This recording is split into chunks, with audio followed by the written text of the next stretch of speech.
Hello. So, I'm just doing this meeting by myself because none of my group members were able to participate. So, I'm just going to be talking about the book and answering some questions I found online, probably.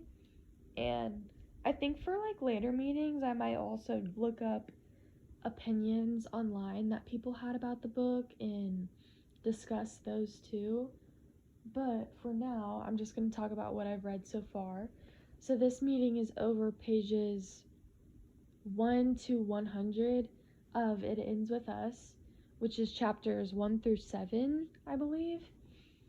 And yeah, so basically what's happened so far is this main character, Lily, the book opened with her at her dad's funeral, and she goes up to the roof and meets this guy who's a neurosurgeon, and he's very charming but also very arrogant, and I don't know how he was supposed to come off, but I didn't really like him, if I'm being honest, and I don't know if they're going to end up working out or not, but I just thought he was really cocky, and I don't know. I agree with him on some of his opinions he had, but for the most part, he just seems kind of selfish, and he just kept talking about how he wanted to have a one night stand with her, and how he's a neurosurgeon and it's so hard and stuff like that. I don't know. But I could relate to him because he is a neurosurgeon and I want to be a neurosurgeon. And I kind of agree with some of his opinions. Like in the beginning, when they were up on the roof, they just, they were up there together, and he was having this like manic episode, kicking things, whatever, because he didn't know that Lily was up there. His name is Ryle, by the way.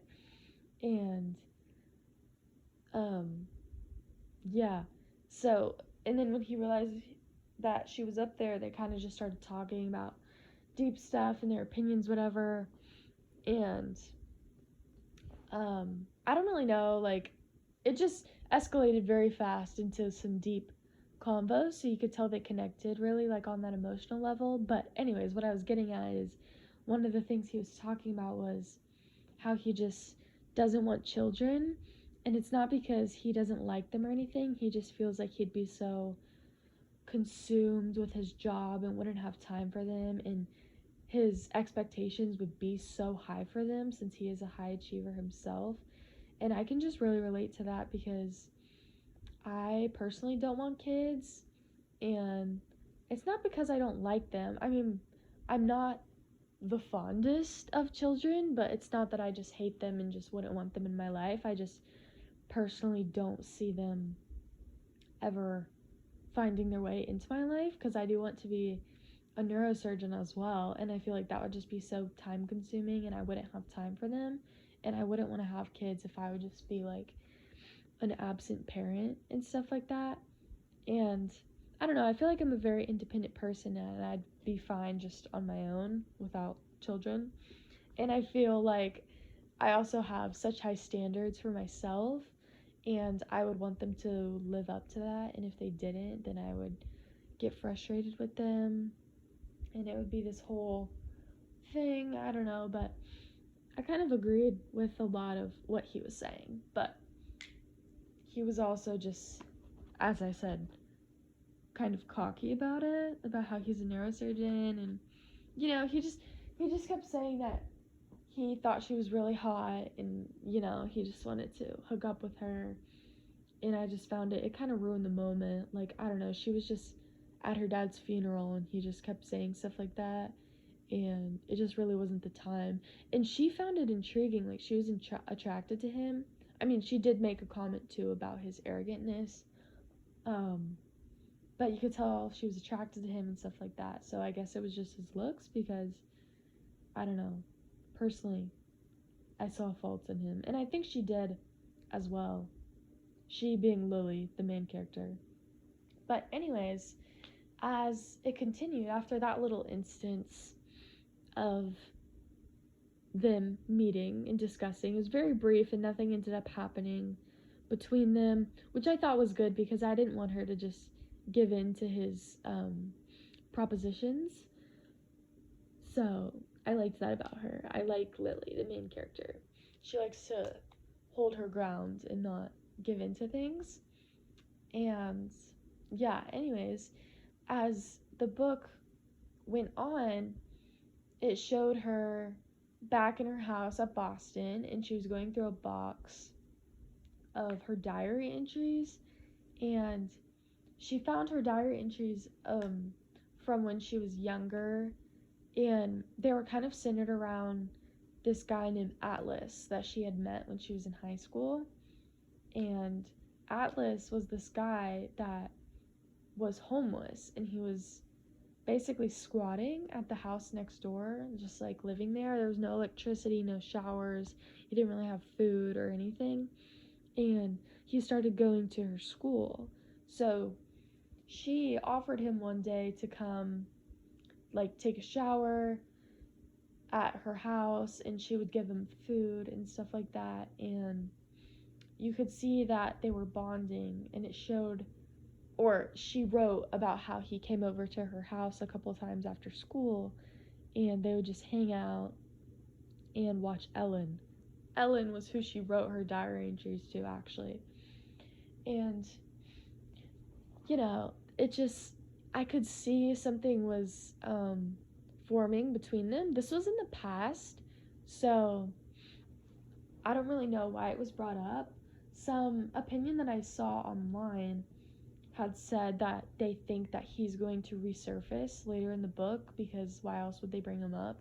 But I personally don't think that. I don't know. He could, but I feel like he was more just an image of her past, and it's going to kind of show. I think there's going to be some incident with Atlas or whatever, and her parents, because she did talk about not having a great relationship with her parents when they found out that she was friends with Atlas. So I think it's going to turn into something like that, which will help her, like, kind of explain why she is the way she is and help her form her identity. But I don't think that he's going to come back.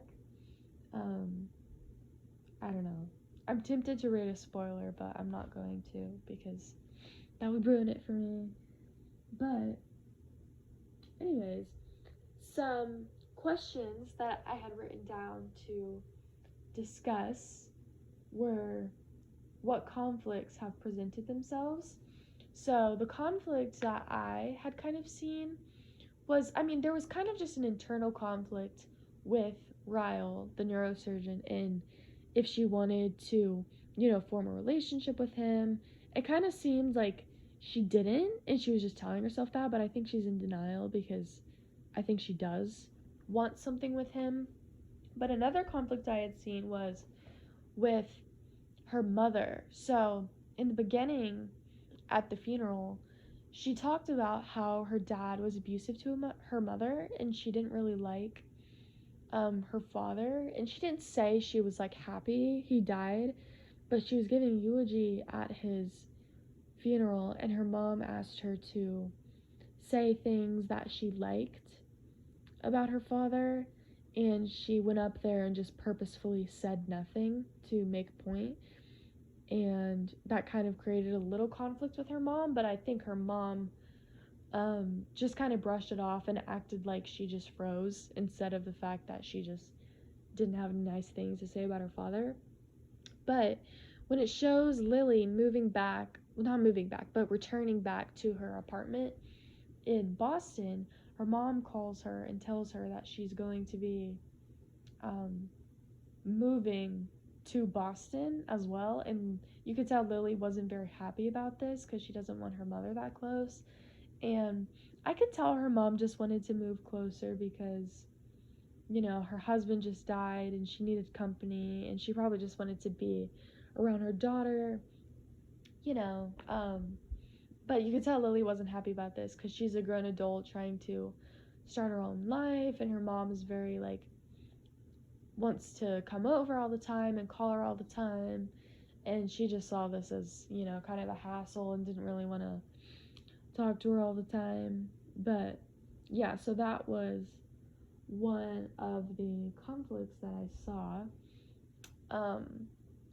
The second half of this section of the book focuses around Lily and how she wants to build her flower shop, or a florist shop, you might say. And she has all these visions, whatever, and she rents this place. So she goes and takes her mom to show her this place that she's going to build her florist shop in. And she meets this girl, Allison, and Allison is really eager to help her, says she'll literally work for free.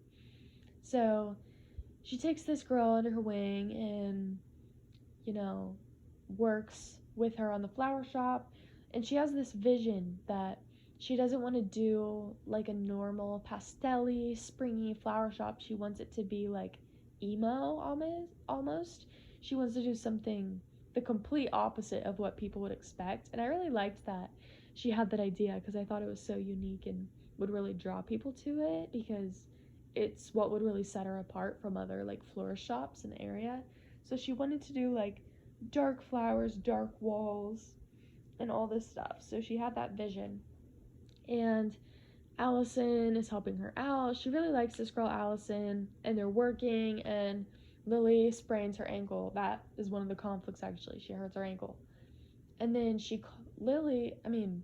Allison calls her husband, who's at the bar with her brother, and they come over to help Lily, and it just so happens that Allison's brother ends up being Ryle, the neurosurgeon. So she runs into Ryle again, and, throughout later in the book, they just keep having instances where they just keep on running into each other through Allison, and Ryle really starts making more moves towards her. He buys her flowers from her flower shop, lilies actually, which I thought was funny. And he talks to her again at this party they're all at Allison's, and they just keep having these instances where they run into each other. But Lily keeps telling him that if she really likes him, then he wouldn't want to hook up with her. So she stands her ground and says that she's not going to hook up with him. I think that she will, but so far she has not. So it's really just getting at him, and he's trying to make all these moves, but he keeps just saying, he doesn't say like, oh, I want to date you. He just keeps saying that he wants to have sex with her. And I don't know, I just don't like him. I don't like him, but some people might. I don't know. Anyways, another question I had written down was, what if Lily had kissed Ryle right in the beginning, when they were on the roof? And I think that I don't think it would have been bad, because I know they're going to, well, they did kiss at the end of this section actually, but I know they would have ended up kissing anyway. But I think that them kissing in the beginning would have ruined like their ability to form an emotional connection, because they have all these deep talks all the time. Like, it's kind of their thing. They're like naked truths or whatever, and they just confess things that have happened in their past and whatnot and stuff like that. And I think it would have ruined their ability to form that emotional connection, and kind of ruined, just like the anticipation and the tension between them. So I like that they didn't kiss in the beginning, because it just made things more interesting. But yeah, another question I had was, do you think her flower shop will succeed, Lily's? Because I did want to talk more about her and less about Ryle and her ambitions, and if I think she'll succeed in that. And I do, as I said, I think her vision is very unique in a sense, and I hope that this book turns into less about Lily and a boy or man, and more about her and her growth and her business and things like that. Because so far, everything that's been written, like in the present tense and in the past tense with Atlas, has all just been about her and a boy. And I hope that it just digs deeper into her life, and maybe more about her family, and just in the past, and just how she's going to succeed in the future, and just more about some of her personal friendships that she has with people, and less about romantic relationships. I don't know, because I just want to see that other side of her personally, because I really like her. And yeah, so another question I had was, what was your favorite part so far? I actually haven't thought about this yet. Wait. Hmm. Okay. I think my favorite part was her meeting Allison, honestly, because Allison's really funny and cute, and I think that it made Lily really happy to have uh, another girl genuinely just wanting to help her out with her business and help her succeed. Because I really like Allison. She talks about how she, is just really Pinteresty and all that kind of stuff, and she'll work for free, like I said, and she just really wants to help. And I think the fact that she said that, because she's so rich too. In the book, she owns an entire top floor of this penthouse, and so she doesn't need the money. She just wants something to do, and I think it was really genuine, and I hope that you see their friendship blossom, and that doesn't get ruined by Ryle, because Ryle is Allison's brother, as I said. Um, and I hope that Lily and Allison will form a greater friendship, because my favorite part was them meeting and her just finding someone that is genuinely wanting to just help her out with her business and stuff like that. Which scene has stuck with you the most? Well, the scene that stuck with me the most was honestly just probably the beginning, when they were up on the roof, they being Lily and Ryle, because right in the beginning, it wasn't even that many pages. It was probably 15 pages, and I just got such a sense of who Lily is, and a lot about her past life. And there was just great imagery and like introduction of the characters in those first pages when Lily and Ryle were up on the roof talking, because as I said, they rushed into deep talks, and she was talking about her feelings and her past and all these things. And you know it was just the most memorable, because it really showed a lot about Lily right in the beginning, and Ryle, but um so yeah, I really liked that scene. um what did I think of the writing so far? I think Colleen Hoover has done a great job at as I said, depicting the characters. And I I personally do think she is trying to make Ryle unlikable, because I feel like she's a smart writer, and she wouldn't include all of those little hints and turn-offs and just selfishness of him if she wanted the readers to like him. So I feel like she's doing it because it's not very straight up too. He is also trying to come off as charming, and oh, you want Lily and Ryle to date and have a relationship at some point, but I think she does a very good job at just subtly subtly making you unconsciously like him without saying direct things that make him unlikable. And I think it's because Lily likes him so much, and she's so drawn to him, that there's another side of him that the readers will probably see. um but just those little things, I feel like she included those on purpose. And yeah, she has a great job with imagery, just like the way she was describing the flower shop, and Lily's apartment. I think she's done all of that really well. So, yeah. That is all I've got for this first section. So, I'll come back when I have read pages 100 to 200. Thank you.